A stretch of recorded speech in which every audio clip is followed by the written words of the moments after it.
Bueno, muchísimas gracias, Pedro, por esta participación y además por todo lo que encerraba en cuanto a lo que aún nos queda por delante y aún debemos cuidarnos. La bienvenida para Nicolás Lussich, un amigo Claro que sí, de Arriba Gente. Y por ser amigo de Arriba Gente es que lo defendí fervientemente hoy en la mañana mientras escuchábamos el informativo. Lo escuchábamos y lo veíamos a través de Canal 10, el informativo Carve, esa polémica que se generó con Miguel Nogueira a propósito de los expulsados que Ostojic no expulsó en la final de la Copa América. ¿Cómo estás? Un gustazo. Muy bien. Humberto Lore, encantado. Y un abrazo a Miguel. No, ni que hablar. Sí, bueno, y a Carolina Ramos, que está con nosotros ahí en la mañana. Un gustazo siempre, además, compartir con los televidentes de Canal 10. Sí, creo que fue un buen arbitraje el uruguayo, pero me parece que había que sacar una rojita. Alguna rojita, la dejamos por ahí. Lo que se viene, no quiero establecer ningún tipo de paralelismo con el fútbol, porque evidentemente es un partido muy difícil. Los consejos de salarios con las pautas que el gobierno fijó. Bueno, de alguna manera yo te escuché hacer el análisis en subrayado junto a Blanca y decías, era un poco lo esperable, porque evidentemente hay sectores de la economía a los que no se le puede pedir absolutamente nada y es lo que aparentemente el gobierno definió, ¿verdad? Aquellos sectores afectados, los muy afectados, los menos afectados, y por allí hizo un poco como un reparto que es el inicial. Es el inicial. Es la propuesta. Es la propuesta. Es así. Creo que, tal cual, Humberto, es decir, el gobierno hizo algo que tiene un fundamento y es muy, muy sencillo. Los sectores más duramente afectados por la pandemia, que además están registrados en la última ley que estableció que a cantinas escolares, transporte escolar, agencias de viaje, hotelería, otros sectores que no son pocos, son varios, pero digamos, estoy haciendo una lista así muy, muy rápidamente, han estado directamente afectados por las restricciones, se les exoneró el aporte patronal y esos son los que van a tener una pauta que no va a tener aumento ahora en julio y va a tener un aumento de 3% en enero. Es realmente muy modesto atendiendo a lo que vos decías. Hay muchas empresas de esos sectores que han cerrado y hay otras que están con caídas en la facturación de 10, 20, 30%. Entonces, la verdad que plantearles que aumenten los salarios en sus empresas 3% o 2 o 4 no les cambia demasiado la vida. Es decir, lo que están planteando es ver si pueden sostenerse y mantener la plantilla. En el resto se hace una propuesta con recuperación salarial, es decir, con ajuste que se proyecta estén por arriba de la inflación 1% o 1,6%, dependiendo de si son microempresas o el resto de las empresas. Que también es una pauta modesta en el sentido de ir a una recuperación paulatina. No se está recuperando todavía lo que se perdió, digamos, y volviendo antes de la pandemia. El escenario del mercado de trabajo en Uruguay está movido. El empleo tuvo un momento de un gran auge hacia allí el año 2014, un poquito después, y después empezó un declive. Y cuando llega la pandemia es un golpe realmente muy duro. Uno tiende a pensar que esto es transitorio. Lo que decía Salvio, era el que dialogaba con Vero, es decir, Uruguay está destacado en el mundo por el avance de la vacunación y eso seguramente va a permitir que haya una reactivación que siempre va a ser paulatina, pero esperable de esos sectores y que ahí el empleo se vuelva a recomponer. Y creo que eso es un escenario bastante positivo que tenemos por delante. Siempre se plantea una cierta oposición entre empleo y salario, que no se puede radicalizar ni en un sentido ni en otro. Claro. Siempre para una sociedad lo mejor es tener buenos empleos en cuanto a calidad, sofisticación y por lo tanto de un nivel de ingreso bueno. Siempre pongo el ejemplo que en ciertos sectores exportadores de por sí tienen buenos salarios porque trabajan con el mundo y tienen buenos niveles de calidad, si no, no podés competir. Y a eso es lo que hay que apuntar. Del otro lado, por bajar mucho los salarios, tampoco es que vayas a generar empleo si estás en una crisis, en una situación complicada. Lo que hay que tener es un cierto sentido de equilibrio y de permitir que las empresas puedan, en la circunstancia actual, reacomodar las cosas, sobre todo esos sectores afectados, y después seguir adelante. El ministro Mieres, ayer en Polémica en el Bar, y hoy lo repetimos en el informativo Carve, mientras transmitíamos por Canal 10, nos dio unos datos importantes de seguro de paro, que creo que vale la pena reiterar, porque allí el ministro plantea que en junio bajó el número de subsidios de seguro de paro, particularmente los de seguro de paro total, que bajaron. En mayo estaban los de seguro total 52.340, bajó a 47.740, es decir, bajó cerca de 4.500. Subió en unos 1.000 el seguro de empleo parcial, que está resultando una herramienta realmente bastante interesante para las empresas que están con problemas. De manera que en el total de subsidios pasó de 80.360 a 76.766 en junio. Esto hay que ver después bien qué hay dentro de todo esto, pero en sí mismo es un indicador positivo de cierta mejora. El ministro decía, bueno, en seguro de paro total ya estamos cerca de los niveles prepandemia. Habitualmente en Uruguay se pagan entre 40 y 50.000 seguros de paro por mes. Es un dato positivo. Hoy hablamos con el presidente de la Cámara de Comercio, las ventas del Día del Padre, 15% arriba del año pasado, pero 15% abajo de 2019. Claro. Es decir, todavía estamos a medio camino en esa recuperación que se espera, ¿no? Ahí está. ¿Y qué expectativas hay de esa recuperación cuando de alguna manera hay más gente sin trabajo o más gente en seguro de paro que gana menos? Y bueno, expectativas muy moderadas en cuanto a los salarios, ¿no? Al nivel salarial para los próximos meses. Yo creo, Lore, que hay una buena expectativa de recuperación y cuando... Lo clave es la vacunación, realmente, con un 54%. Ahora con este asunto de la variante Delta, creo que es razonable pensar que la vacunación tiene que ir más allá del 70% para tener una mayor protección. Y Uruguay de todas maneras está muy bien y eso es fundamento para esperar una buena recuperación de la economía. Creo que la va a haber, creo que vamos a tener una temporada mejor. Es importante que, claro, Brasil y Argentina se pongan a tiro, ¿no? Ahora Argentina contrató Moderna, pero recién vienen en el año que viene. O sea, Uruguay está un poco, se está cortando solo, liderando, pero a veces que en la jugada general no te vayas muy adelante. Bueno, a ver, nosotros vamos a seguir adelante. Lo bueno sería que Brasil y Argentina levanten. Eso es muy importante para el turismo. Yo creo que hay una buena expectativa de recuperación económica. Hoy el presidente de la República va a estar inaugurando oficinas de una nueva empresa tecnológica, o mejor dicho, una empresa que está en Uruguay, que es Globant, que va a inaugurar oficinas nuevas. O sea, hay toda una movida en lo que es tecnología importante. Sí, para vehículos eléctricos, en este caso. Son dos eventos, uno en el World Trade Center con Globant y otro de Volkswagen con vehículos eléctricos. Que eso, bueno, es una expectativa de mediano plazo. Pero me refiero a lo siguiente, hay sectores que están muy dinámicos. Y es bueno que Uruguay los incorpore. Yo creo que de todas maneras vamos a tener una recuperación y después Uruguay se va a volver a enfrentar a los problemas que tenía antes de la pandemia, que los hemos comentado con ustedes. El tema de acceso a mercados, por eso está tan movido el tema Mercosur, claro. La competitividad, los costos, hay que invertir en ciertas infraestructuras. Es decir, esto no va a ser pasamos la pandemia y seguimos y empezamos a crecer. No es tan sencilla la cosa. El mundo está bastante movido.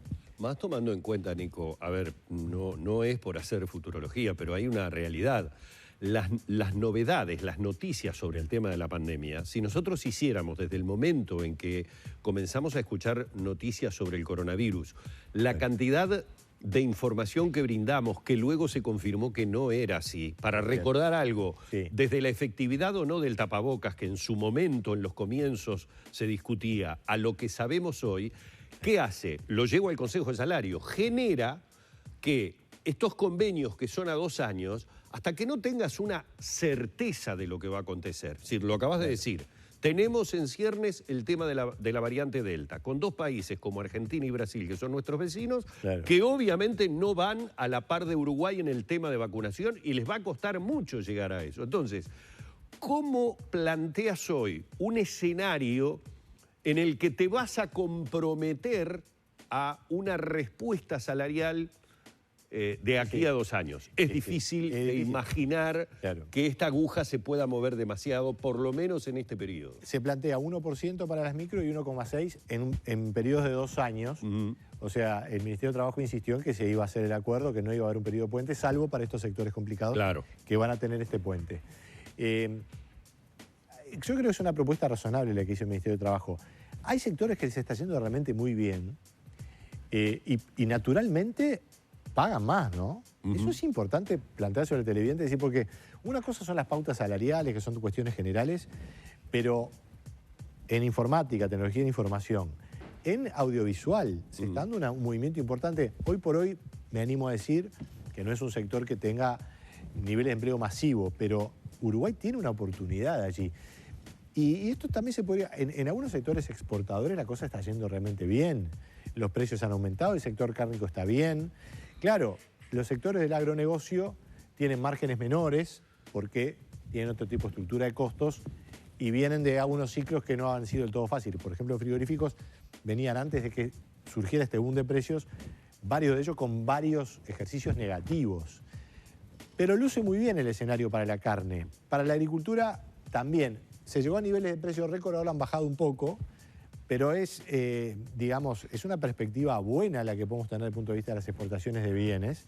Y si a eso se suma el turismo, vamos a tener un buen escenario. Si eso después repercute en el resto de la economía, depende en buena medida de que las actividades presenciales se retomen. Porque yo incluso lo comentaba en el diario El País hace unos días, el tema del derrame. Bueno, acá en Uruguay tampoco es cuestión de quedarnos de brazos cruzados esperando que la ganadería y la soja ande bien y porque mágicamente eso después va a desparramar. Hay un encadenamiento del ingreso que se traduce en gasto, venta de automóviles, gastronomía, pero tiene que estar esas actividades planteadas para que eso surja. Si están a media máquina es muy difícil y por eso la cautela del Ministerio de Trabajo en el tema salarial, a pesar de que bueno, se retoma un rumbo de comenzar a ajustar en un sentido positivo, ¿no? Tema dólar, ¿qué se puede esperar? Qué buena pregunta, Lore.